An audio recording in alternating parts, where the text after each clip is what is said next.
So what can we learn from the richest man in Babylon? Let's find out. This book changed a lot of people's life. Any kind of investment without a risk of a principal amount, it's the get-rich-quick scheme. One man's needs is another man's desire. The more stuff you have, the more stressed you become. The most controlled manner of growth in income is active work. Hey guys, from our previous episode that we talked about a book review called Rich Dad Poor Dad, we have received a lot of people asking us to review about the strategies, the principle in this book called The Richest Man in Babylon, which I later find out it's a fictional character, so it's not real. But in this book, it covers 12 key principles. So to begin with, welcome to yet another episode of Café Money with Ken, Qiuyu, and Benny. Without further ado, let's jump straight to the strategies and the tip. Oh, but wait, have you guys checked out the book previously? I have not read it, but the thing is when I saw this book that we're going to do, and I actually read through a lot of reviews on it, this book changed a lot of people's life. So I think it's really worth doing this book. And I did a shortcut thing. I YouTube like the summary of... Yeah, I watched various videos and I obviously read out online, and this is where I come from. Awesome. Qiuyu, have you read the book? No. I also did the same thing. I read some book reviews online, Wikipedia, and YouTube videos of summaries of it. Yeah. So I think we are ready to go. You sure about this? I literally just look at the Wikipedia on the 7 principle and the 5 laws of goals, right, and give our critique on it. So to say if the book is a good read or bad read, none of us can comment on that because we have not read the book. But to review on the strategy, that's what we're going to do on this episode. Yeah, guys, so we're not saying whether the book is entertaining or not. You buy, you read, it's super boring, don't blame us, okay? So let's go.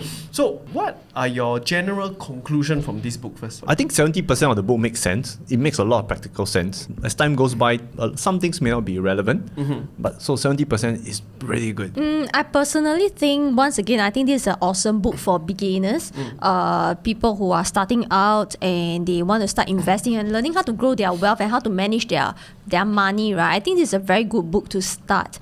But to really apply it to your own life, you actually need to be a little bit more careful with the advice given. For me, it's broad stroke strategies. Fine lines, we're pretty much going to talk about in this episode, right? So the first cure, start diapers to fattening. So apparently, according to the book, it says saving 10% of your annual income to start to build your wealth. Okay, what do you think about this? Basically, this is like the pay yourself first idea, right? And I think, I think if you have watched the previous episodes, we have been talking about, yes, the idea of paying yourself first. I agree with that. But 10% in today's days, 10%? It's very little. Yeah. Come 10%? on, 10%. What can you do? Hey guys, you know, when I first started investing, I realized the power of money working for you. 10% is nothing. I went like 50, 60, 70%. I add like $3 meals, $2 meals. I make a stance, I went for it. So how about Qiuyu? I think that, okay, you know, if you just start out, like start working, you are earning a $3,000 salary and you don't have much liabilities. For example, you don't have much student loans or other bills that you really need to pay for, right? Really try to lower down your daily expenses. If possible, save at least 50% of your salary. Do you say 50%? I did for the first few years. Wow. Like really try to spend as little as you can. Like what you did, eat very little, $2. No, you're so thin. No, I eat a lot. But I don't eat expensive. In the next episode, I get people cover to how Qiuyu get people to pay for her meals. I go out with people who pays for my meal. I think that I'm trying to think of a different perspective because three of us can come from a very biased world, you see. So Yep. give you an example, we did well in our academics, I would say. Like, you know, we did fight for academic little bit of education in our career. I think both of you. I'm the donkey here. No, I mean, we still have a good job in the military career. Oh, yeah, okay. I mean, we have a stable rice bowl. So I personally did save up 50% as well. I did. In fact, 60%, you know, like I really control very tightly. But I just say, I think for people at home, you know, if they are really living on poverty line or like just really making ends meet, right? my take on this strategy is more like, just pretend that you only make 90% of your income or 80% of your income, right? And I think you will find ways to survive through it, really hold it very tightly. Because as long as you don't see the money, you park it aside, right? You'll be more resourceful, like we talked about in the previous episode, right? And find ways to really survive with minimum, right? And the idea is to keep this saving invisible, like park it aside as fast. So to me, that's the spirit of this theory. 10% is highly debatable. As you can see, three of us don't really agree with 10% because it is a non-convicted move. Are you really saving or are you not saving? You should be on a harder stand, of course, depending on the income. But I think the principle behind it is just, throw away 20% of saving aside, don't see it. Somehow you will kind of make life work. You'll make life work, right? And I think that's a principle. Yeah. I think to debate on that point, audience that are watching this episode, we roughly know your demographic, and I'm pretty sure you're not on the poverty line, for you to even watch such episode. I mean, the YouTube algorithm is not going to recommend, this episode to. So I think on your part, you need to really learn how to make it work for yourself. Like, if you have family, you have children. The thing is, if you look at your next door neighbor, who maybe could have spent like half the amount as you, what's changed? So probably really look into your spending. Like, I think cutting down your spending is a lot more important, which I think this is one of the points that they had in the book too. One of the few points lower down. Next point. The next point? Oh, okay. Actually, I want to add on a little bit, right? So I would say like this 10% really varies depending on your income level as well as your liability level, like I mentioned earlier, right? So what you should be doing is this: keep your expenses low and consistent even if your income is higher. Which means this percentage, right, as you progress through your career path, right, should increase. This is what I think. I think lastly, for the student group, it's more about forming the habit. Right. Before you start making real income in a career. So at least the habit kicks in. So when the money comes in, you don't think about buying first, you think about saving first or putting the money aside for investment. Okay, so second cure for lean per se is control die expenditures. Again, spending luxury goods ultimately became confused of necessity.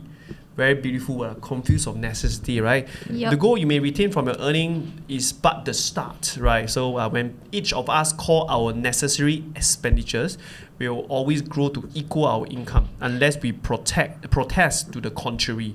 So in this statement, how I read it is that challenge your necessary expenses. One man's needs is another man's desire. I really need but I really need this, I really need that, a little bit of English over there. So this is like what you want to challenge yourself. Do I really need that Starbucks coffee? What do y'all think about controlling die expenditures? After doing it for so long, the thing it becomes a habit. So when you have a lot of money, the thing still stays the same. I'm still driving a van and spending not a lot. Yeah, and I think it's a good thing. Extra money, you could always do more good to the world. Qiuyu? Yep, I agree. Control your expenditures. I think that, like I mentioned just now, if you start to earn more, you start to realize, hey, I need this and I want that. So sometimes your desire becomes like a need. So I think it's important from time to time that you reevaluate, things that you buy. Do you really need it? Yeah. Oh yeah, talking about what you buy to make yourself happy. I recently came across this quote, I think it's from Gary Vee. He said, your biggest challenge in life is not like earning a lot of money and all this challenge. The biggest challenge and the only goal you should have in life is to wake up happy. I'm like, so that thought can actually help you a lot from even like spending more money, and it helps you. It gets harder when you get older, Yeah, and the thing is, I know that it's for a fact, the more stuff around you, the more stuff you have, the more stressed you become. So that's why the whole minimalist movement and I stuff. did a purge recently. So I went to purge away all my watch on a marketplace, secondhand marketplace in Singapore called Carousel. Okay. So I just purged away all my my cheap watches, cool. and I realized that, why do I need like 2 G-Shocks? Why do I need like this? Why do I need that, right? Yeah. And it's a very healthy process because when you start letting go, right, you don't see them at home, right? Yeah. It's not even about cluttering. It's about like, You just feel you just feel better that Yeah. oh my god, like they are not there, and you keep thinking of this. What if? How to use them? Maybe you don't even spend any thought because they disappear, right? And of course, I got some quick bucks into my pocket, and I can do more with the money. Right? That's Okay, really wait. bad. What do you do with your money after that? buy NFT. I think so. I think it contributed to part of my NFT funds. Yeah. I've been thinking about it. I think a very interesting question by Qiuyu. When I was doing that move, I could have an investment, what to use that money for, right? But I was just very adamant about just selling it, letting go and bless. I call it bless, although it's not free. The next person, because I'm selling at a good price, and I meet so many awesome watch collectors, and they were like loving, oh, this is still, hey, how come you're letting this go, and all this stuff, right? I have a few good watches that I sold as well. Then we just make a lot of good friends, so I think it's well worth. Yeah. Really, I think the people on this second-hand platform on Carousel, especially my experience, they like to lowball and they're freaking irritating. Yeah. So usually I'll just give this task to somebody else to settle for me. Right. So that was my experience, right? That was my thought process. That was what I thought previously, right? But I met one of the nicest couple who bought over my bicycle, and I spent half an hour chatting with them and teach them how to use the bicycle. Is it your Brompton bike? No, not my bro, Yeah. my another bike. No, yeah. he got a Brompton bike, so he sold out his old bike. You know the episodes we talked about Brompton, I was actually telling Benny, after that I went and Google about it. I thought it was some classic retro, very nice looking bike. When I saw the image, I almost puked blood. Like, it looks like shit. I will argue that, but I will argue that. But my Brompton bike, I got it for free. And that's another day, another topic. Okay, So I okay. was very blessed that because I'm an extreme saver, so I'm so blessed that I got the Brompton bike for free. Okay. Because my birthday was just a few days ago, and I was very lucky lah. So in fact now I have a positive ROI for my hobby of cycling. So my bicycle, I got another bicycle that have a high capital appreciation, right? So my whole cycling career is a exponential return, right? But I can't imagine myself cycling around in that bike. I mean, a mountain bike will look cool, go up the hill, down the curbs. You cycling that bike? I get more conversation riding a Brompton than a mountain bike. I assure you that. At first, I look at the bike, I thought it was like an $80 bike, like some China bikes that... No, but actually, if you really study into the bike, right, they are very precise in the way that they build it. That's why I think that's the beauty of this Brompton It has to be bike. precise. If you've seen the design, the frame is just one curved pole in the middle. Structurally, as a structural engineer, that looks stupid and it's going to break down anytime. Okay, so you need a triangle. So if you look at a Tesla car, the beauty is in the user experience. So I sat on it, right? Changed my mind. Okay, why people love a Tesla car?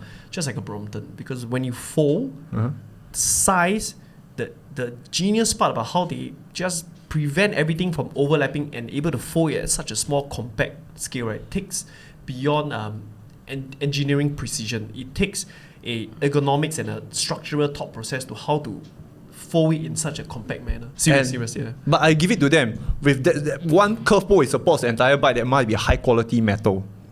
It's actually just steel.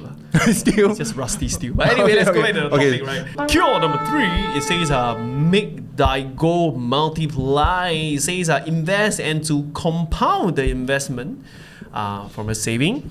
The earnings that you make should build a fortune, right? Learn to make your treasures work for you. Make it your slave. Makes his children and his children work for you. Wow. Okay, so what do you think? Basically, it's just saying to invest your savings. Yeah, that's it. Yep. Okay, I agree. good. But Agree. it's very funny because it's such a simple advice, but this book become very popular. Because everybody starts from somewhere.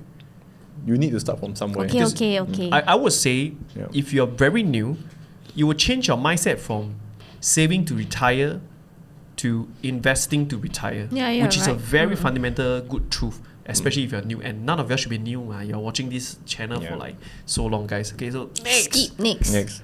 fourth cure, guard thy treasure from loss.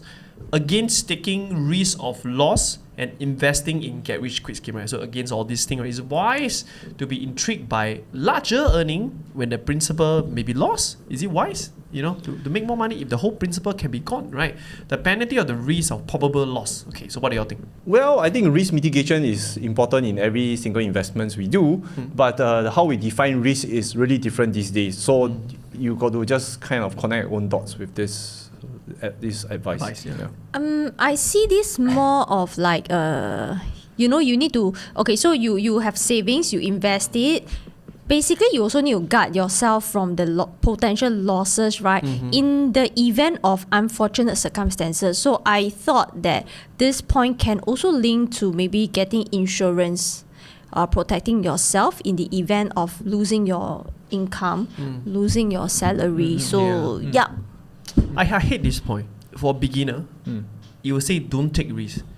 Then they just buy like a fixed deposit or what crap, right? I mean, shit. I just hate this because if you read it plainly, it just sounds like, oh, what if there's a risk of your principal amount? Like any investment will be a risk of your principal amount.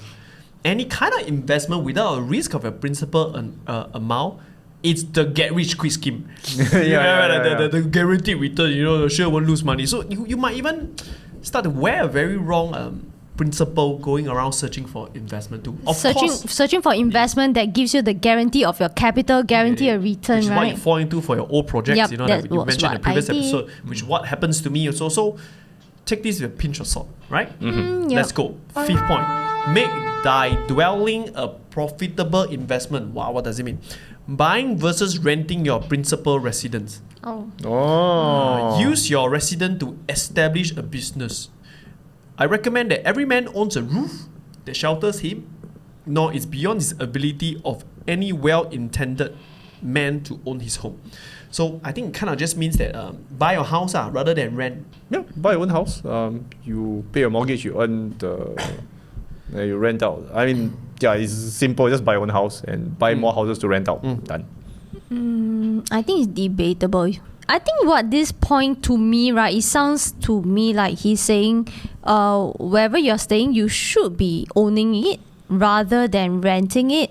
But I thought that in terms of ROI perspective, if the numbers make sense to rent and then you, like what Benny is doing, right? He buys a place and he rents out, and he rents a place that he wants to stay. If the numbers makes more sense, then you got to do it more flexibly. I would say this advice is really based on Babylon age. I mean, whereby property appreciation is there. How old is he? It's a fictional Babylon state that doesn't link, but those like ancient time whereby land is like landlord is like king and all that, right?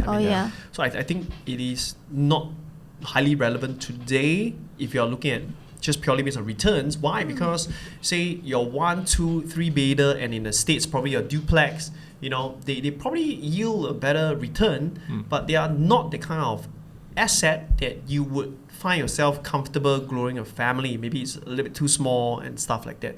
And usually the bigger house have worse off rental yield, right? So or slower capital appreciation by quantum.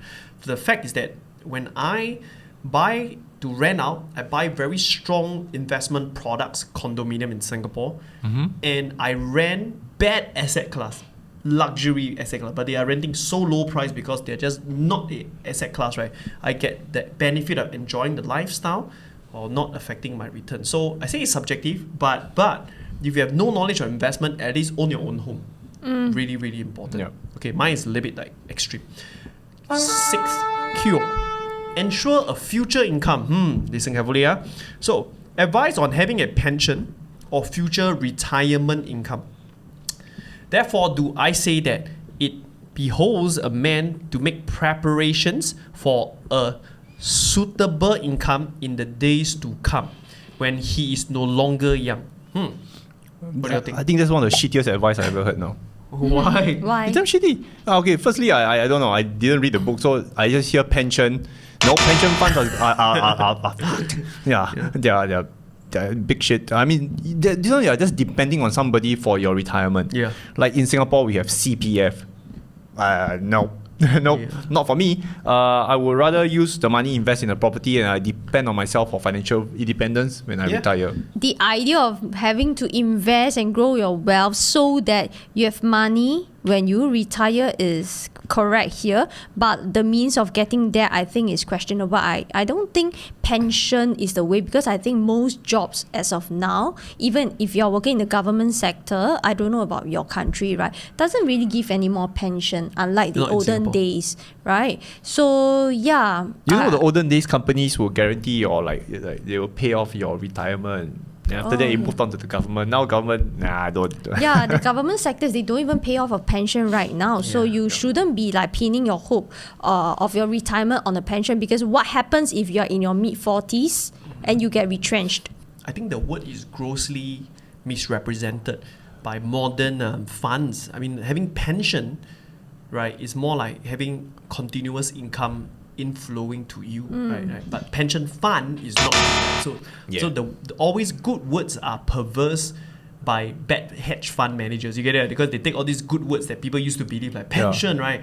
And they go, how about we call it pension fund? You know, and they just do a very bad job at it, right? So I think the essential learning is future income, which means, can I still make money when I am not actively making money? Which means it's passive income. I think just be very careful of buying into investment linked policy or endowment plans that promise you, you pay for a certain number of years, 20, 30 years, and then when you retire, because they like to sell you this kind of retirement plans. And then the you counterparty risk is actually the insurance company. So you're depending on the insurance company. I'll say can have definitely more than me. I think we have a lot of properties, but I don't know about you have more cash flow than, because my properties are focused on growth. But to ensure future income, I mean, I know you personally, like you've satisfied this criteria because first of all, you're retired. Number two, you have income coming in every month. Yeah. When you are no longer young. Yeah. When you're not making money. Right? So I thought it's good. Just that I think you guys have such a big reaction because of the word pension. It just irks people, right? Yeah. Let's go to number 7, right? Which is increase thy ability to earn. Developing your own skill to increase your investment wisdom, and also increasing your earning power. What do you all think? That means learn something for your investment wisdom or to make more money. Basically, just keep learning. I mean, no matter where you are in life, you can be 40, 50, 60, 70, 80, always continue learning. Yes. And good. Totally agree. I think you definitely need to increase your ability to earn your worth, not just your net worth in terms of money. I think your worth in terms of the value that you can provide and give, right? So don't stop learning, keep learning. Yeah, I think this is a good advice. I think it is good advice because the most controlled manner of growth in income is active work for now, if you're young, right? So dual income, side hustle, learning a skill like marketing, like developing like website design or what, and being paid for an extreme high amount per hour rate, right, is the fastest way to increase your saving, right? Not to spend it, right? To then exponentiate your investment. So like me, I'm an entrepreneur for my whole life. I know that I can switch it on and off that switch. If I want to be busier, to make more money, I can, put in more time, right? It's not healthy for retirement, but it's good for now if you're young, right? To make more money. And we talk about this in one of our episodes on multiple source of income. Go and watch it, click here, I think. yeah. And then we fall on to the last category called the 5 laws of gold. I don't know what does it mean, right? But it says here, the first law of gold is saving is the start towards building wealth. Yeah, isn't he just repeating point 1? Or the author has nothing better to write and he just wrote that. It's like nagging you again. So let's skip this. We all agree it's the same point as point 1, right? Yeah. So advice number 2, right? I just go straight to the advice. So it's grow and compound your wealth. Which is the same as investing. Agree, and let's move on. Number 3, be careful of investing your money. Be cautious, right? The 4th law is invest in a business or purposes of which he is not familiar is not good. That means invest in something that you are familiar with. This is something we preach all the time. We invest in companies we have conviction in. Actually, this is what Ken is very good at. The idea of conviction, the idea of going deep and not hearsay. Because if all you do is like some hearsay learning, right, you're going to burn, right? Qiuyu, what do you think? Are you following what we invest or do you really study what you invest? Okay, but what about if you're investing in a business? I'm not talking about investing in stocks. I mean, stocks, yes, you need to know Actually, the business. business I'm is even talking worse. about, let's say, investing in a real business. What do you think of that? Contrary to what you just said, right? Investing in stock is investing to a real business. It's a business model. So it's just SME or listed company, right? And if you're not familiar with the field, you're gonna burn because you don't know whether someone is hustling you for your money. I think SMEs in private equity, all those business, higher risk. Because Very, not very really high risk. proven Yeah. too much. But I do agree that the returns can be higher, but is it worth that? Unless you know the management. What really about well. investing in the person who is the expert in the business? Then that person, you have to really understand this person. You don't just because he's a good salesman, you buy into his business. Be careful. And I think like Okay. you practice this as well. You are so deep in a property game. Like every corner you like is in your hands, right? So I think you also live up to this, Yup. being good at what you're doing. That's why you're more into property than stocks. Than stocks. Yeah. So Then NFTs. then Then crypto. Yeah. And number 5, right, says avoid get rich quick scheme. Okay, we have come to the end. There's nothing much to talk about. Yeah. Duh, right? Yeah, But anyway, I think it's a good basic book. I personally feel that if you have to choose your time to read a book, go spend the time reading Rich Dad Poor Dad. I think it's a little bit more fun, a little bit more concepts behind this and more relevant to modern days than this Richest Man, which is very relevant, don't get me wrong, for a beginner book, but I think it's quite basic. Yeah. Yes, I think it's quite basic. I personally would not recommend this book. I mean, you just read through the summary like me, you're fine, don't waste so much time. But if I have to recommend another book, which I always recommend to my friends, 1,000 Fans. There's an article by Kevin Kelly. No, it's a book. 1,000 Fans. 1,000 Fans is a book. Oh, is it a book by Kevin Kelly? I don't know. Oh, yeah. Let's go and search. Yeah, but I know that's a very important cult reading to me. I read it as well. Yeah, I think. Okay, what's one book to recommend? Go. I would still recommend Toto Chan. No lah, just kidding. What's Toto Chan? What's Toto Chan? just kidding. Honestly speaking, I feel that the Rich Dad Poor Dad gives me more inspiration compared to this book. I feel that this book is really quite basic. The things that are taught here is very simple to understand and also simple as it is lah. Okay, so for me, the book that I'm going to recommend is The Secret of the Millionaire Mind. Right, I think it's by T. Harv Eker. Not about a seminar, but the book. I think the book really shifted my mind when it comes to understanding wealth and my relationship with money. So go check it out. So Ken, you were mentioning about the book earlier. Yeah, I googled it. It's called 1,000 True Fans by Kelly. Yeah. Kevin Kelly. Yeah, very Kevin, good book. Yeah, Awesome. I like it because it helps you, either business owners or you're not a business owner, you build your 1,000 True Fans, and I think it's very applicable to everybody in your life. It will help you go a very, very long way. It helps develop your character too. There you have it. Ken, do you have 1,000 true fans? No, I don't. I got 200,000 plus True Fans. So guys, there you have it, and we will hope to do another book review. Please comment in the comment section below which book you really love and you would love us to explore, to share about the concepts and debunk the concept, right? Put it at the bottom over here, and we will see you in the next episode. See you guys, bye.